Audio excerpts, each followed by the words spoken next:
केशवानंद भारती बनाम केरल राज्य AIR 1973।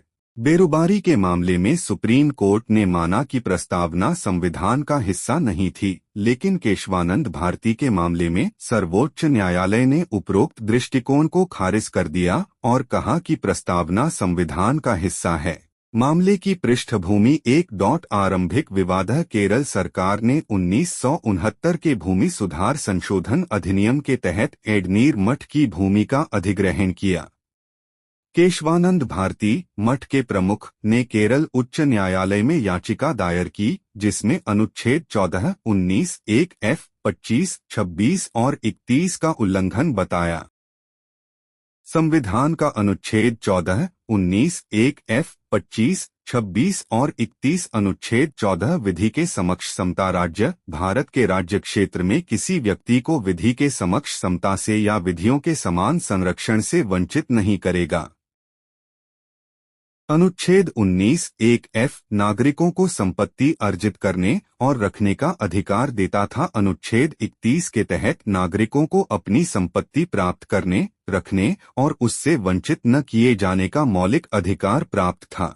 लेकिन 44वें संविधान संशोधन 1978 के बाद अनुच्छेद 19, 1F और 31 को हटा दिया गया और संपत्ति का अधिकार अब मौलिक अधिकार नहीं बल्कि एक कानूनी अधिकार बन गया है, जिसे भाग 12 के अनुच्छेद 362 के तहत रखा गया है।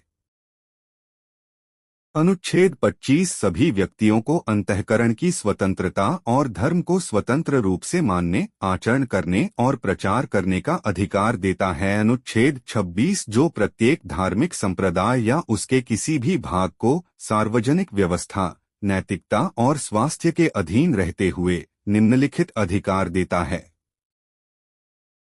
संवैधानिक संशोधनों की चुनौती। इसी दौरान संसद ने 24वें, 25वें और 29वें संशोधन पारित किए, जो संसद की संशोधन शक्ति को विस्तृत करते थे और न्यायिक समीक्षा को सीमित करते थे। इनकी वैधता को भी बंड चुनौती दी गई। 24वां संशोधन 1971 संसद को संविधान के किसी भी भाग यहाँ तक कि मौलिक अधिकारों को भी संशोधित करने की स्पष्ट शक्ति दी गई। यह संशोधन सुप्रीम कोर्ट के गोलकनाथ बनाम पंजाब राज्य 1967 के फैसले को निष्प्रभावी करने के लिए लाया गया था, जिसमें संसद की संशोधन शक्ति सीमित कर दी गई थी। 25वां संशोधन 1971 संपत्ति के मौलिक अधिकार को सीमित किया गया और सरकार को सार्वजनिक प्रयोजन के लिए निजी संपत्ति अधिग्रहित करने की शक्ति दी गई। 29वां संशोधन 1972 भूमि सुधार कानूनों को संविधान की 9वीं अनुसूची में शामिल किया गया और इस कानूनों को न्यायिक समीक्षा से बचाना था। निर्णय 7-6 का बहुमत 24 अप्रैल 1973। एक मूल ढांचा सिद्धांत बेसिक स्ट्रक्चर डॉक्ट्रिन संसद संविधान के किसी भी हिस्से में संशोधन कर सकती है, बशर्ते संविधान का मूल ढांचा जैसे लोकतंत्र, न्यायपालिका की स्वतंत्रता, धर्मनिरपेक्षता अक्षुण्ण रहे। ऐतिहासिक प्रभाव न्यायपालिका की शक्ति सुदृढ़ीकरण। यह सिद्धांत इंदिरा गांधी बनाम राजनारायण 1975 में लागू हुआ, जहां 39वां संशोधन चुनाव विवादों को न्यायालय के दायरे से बाहर को मूल ढांचे के विरुद्ध अमान्य ठहराया गया।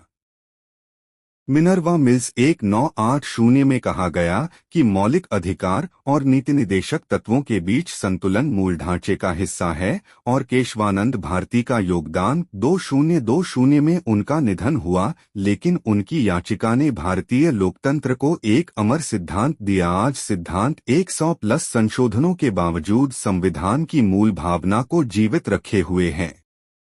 Thank you.